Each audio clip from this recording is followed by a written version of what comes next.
신문 읽어주는 남자입니다. 동양대 총장상이 날조 위조됐다. 누가 이 상장을 위조했을까? 검찰이 정경심 교수에 대해서 강도 높은 수사를 시작하자 조국 후보자 부임인 정경심 교수가 동양대 총장에게 직접 전화를 건 사실이 확인됐습니다. 그 상장 그냥 총장이 준 걸로 해주면 안 되겠냐라는 취지의 전화였습니다. 그런데 오늘 이것보다 더 심각한 사실을 저희 동아일보가 단독으로 취재했습니다. 바로 살펴보시죠. 동아일보 1면입니다.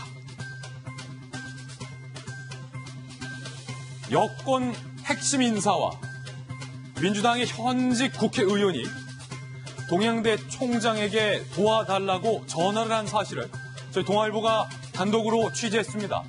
이게 말이 전화이지 사실상 압박한 것 아니냐라는 분석이 나오고 있습니다. 해당 동양대 총장은 이렇게 얘기했습니다. 조국 딸 표창장 의혹이 나온 뒤 여권의 핵심 인사가 조국 부인에게 직인을 위임했다 라고 답하라 라는 시나리오를 거론했다는 겁니다. 총장은 깜짝 놀랐다. 도와줄 수 없다 라면서 여권 핵심 인사의 이 제의를 거절했습니다. 그리고 여당의 의원도 똑같은 이야기로 총장에게 전화를 건 사실을 저희들이 확인했습니다. 해당 의원은 부탁이 아니라 경위를 물어본 것이다 라고 해명을 했지만 석연치 않습니다. 이 여권 인사, 이름만 들으면 누구나 다 알 여권 핵심 인사인데 왜 동양대 총장에게 본인이 직접 전화를 걸었던 걸까요? 이 여권 핵심 인사와 조국 후보자는 아무런 관계가 없는데 왜 전화를 걸어서 동양대 총장에게 압박 아닌 압박을 했던 걸까요? 잠시 후 동아일보의 단독 보도 저희들이 상세히 보도해드리겠습니다. 다음 신문입니다. 이번엔 조선일보입니다. 당사자인 조국 후보자의 아내 정경심 교수 본인이 직접 총장에게 전화 건 사실도 뜨거운 논란입니다. 딸 표창장과 관련해서 총장에게 거짓 해명을 할 것을 요구했다는 거예요. 이렇게 얘기했다는 겁니다. 내 딸 의전원이 취소되게 생겼다. 상장, 그 표창장, 총장상 정상 발급된 걸로 해달라라고 총장에게 요구했다. 셀프 표창 의혹이 나오자 어제 전화를 걸어서 이른바 증거인멸을 시도했다라는 얘기가 확인이 되는 거죠. 검찰은 조국 후보자의 아내를 피의자 신분으로 전환했습니다. 이제는 피의자예요. 언제 소환해서 수사할지 모릅니다. 조국 청문회는 내일 개최됩니다. 이제는 표창장, 상장 위조와 관련된 피의자 신분으로 전환된 정경심 교수. 잠시 후에 총장에게 전화를 걸어서 뭘 도대체 요구한 것인지 상세하게 보도해드리겠습니다. 다음 신문입니다. 이번엔 중앙일보입니다. 동양대 총장은 이렇게 얘기합니다.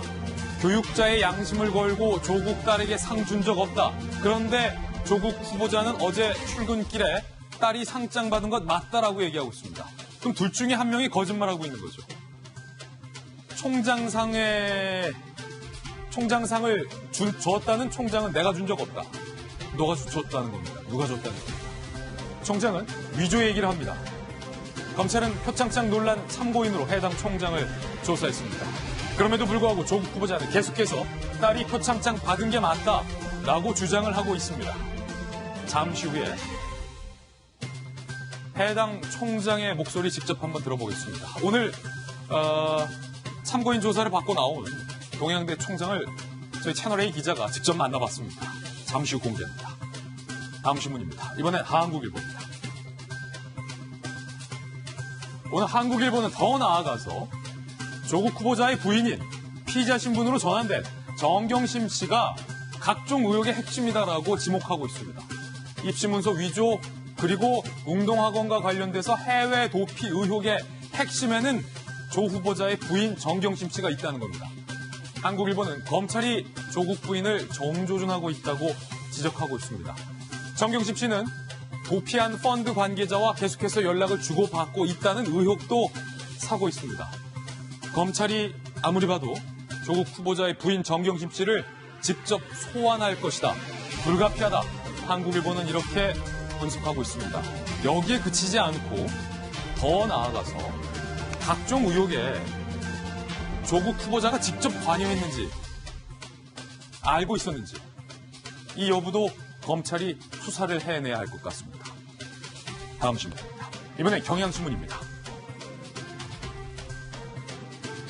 현직 검사 중에 최초로 조국 안 된다라고 입장을 직접적으로 밝힌 검사가 나왔습니다. 이 검찰 내부 통신망에 이렇게 썼어요. 조국 장관 취임 자체가 검찰 조직을 향한 묵시적 협박이다. 묵시적이라는 단어 어디서 많이 들어보지 않았습니까? 박근혜 전 대통령과 관련된 국정농단 재판에서 삼성전자 부지의 이재용 부회장과 박 전 대통령 사이에 묵시적 청탁이 있었다. 재판부는 말했는데 현직 검사가 조국 후보자를 향해서 묵시적이라는 단어를 쓰고 있는 겁니다. 수사의 공정성을 우려하며 검찰 내부 통신망에 물러나라 사퇴를 요구했습니다. 만약에 불기소 결정 나더라도 국민 신뢰를 잃어서 분쟁은 끝없이 계속될 것이다. 조국 안 된다. 현직 검사가 이렇게 글을 썼습니다. 다음 신문입니다. 이번엔 한겨레 신문입니다. 여야 원내대표가 내일 하루 청문회를 열기로 극적 합의를 했습니다. 그런데 이 관건은 법사위에 있어요. 여상규 법사위원장이 증인 합의 없이 불가하다라고 이걸 틀었기 때문입니다. 원내대표가 극적으로 합의했지만 법사위에서 의결이 불발됐다는 얘기입니다. 한국당 법사위원들은 증인 협상하자라고 의견을 밝히고 있고 민주당 법사위원들은 청문회 날짜부터 확정해야 된다. 결국 법사위에서 의결이 불발됐는데 잠시 후 여야 법사위 간사들이 회동을 합니다. 내일 청문회 열 수 있는 건지 뉴스 속보도 잠시 후에 발빠르게 전해드리겠습니다. 지금까지 신문 읽어주는 남자였습니다.